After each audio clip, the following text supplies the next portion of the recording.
آج کی ویڈیو میں آپ دیکھیں گے کہ حضرت یوسف علیہ السلام نے خوابوں کی کیا تعبیر بتائی اور اپنے اس معجزے کو کہ حضرت یوسف علیہ السلام کو قید سے رہائی کیسے ملی اور حضرت یوسف علیہ السلام نے رہا ہونے سے انکار کیوں کیا، اور حضرت یوسف علیہ السلام نے بادشاہ مصر کے خواب کی کیا تعبیر بتائی جو کہ حضرت یوسف علیہ السلام کی رہا کا سبب بنے۔ چلے ویڈیو کا آغاز کرتے ہیں۔ بسم اللہ الرحمن الرحیم۔ السلام علیکم، آپ سبھی کو میرے چینل نالج فار مسلم میں خوش آمدید۔ یوسف علیہ السلام نے جو تعبیر بیان فرمائی اس کا ذکر اس آیت کریمہ میں آتا ہے۔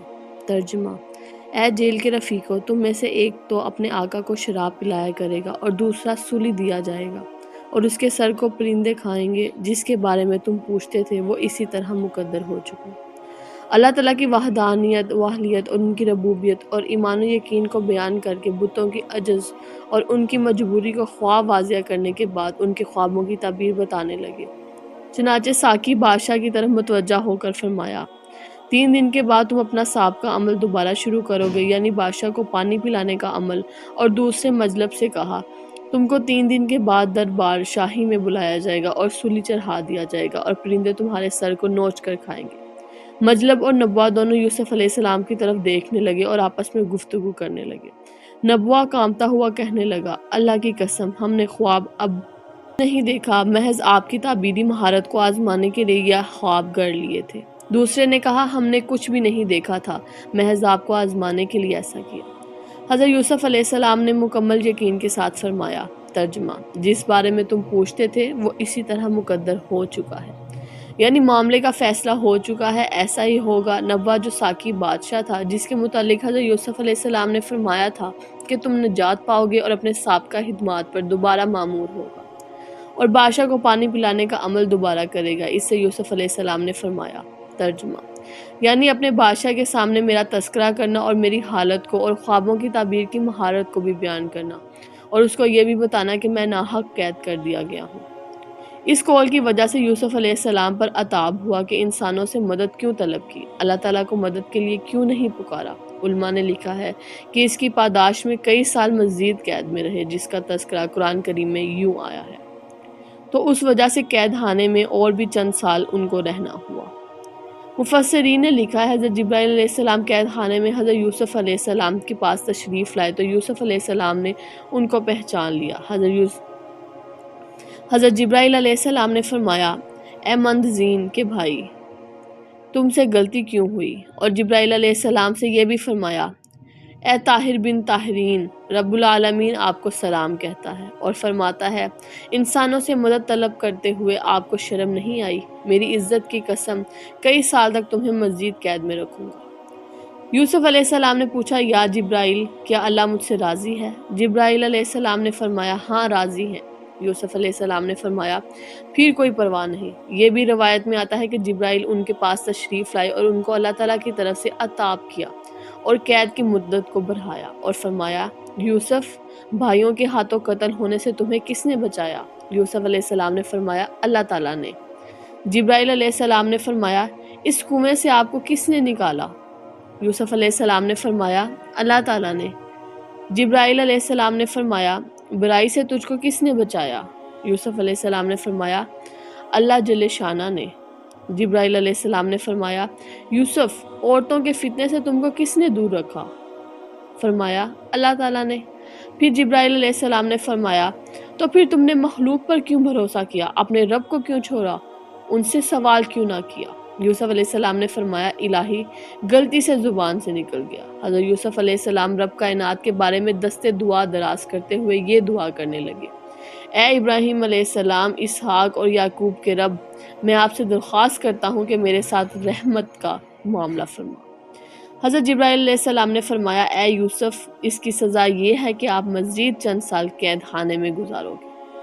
حضور صلی اللہ علیہ وسلم نے فرمایا، یوسف علیہ السلام پر اللہ تعالیٰ رحمت نازل فرما دے گا، اگر وہ اسکرونی عند ربک نہ کہتے تو مزید چند سال جیل میں نہ ٹھہرتے۔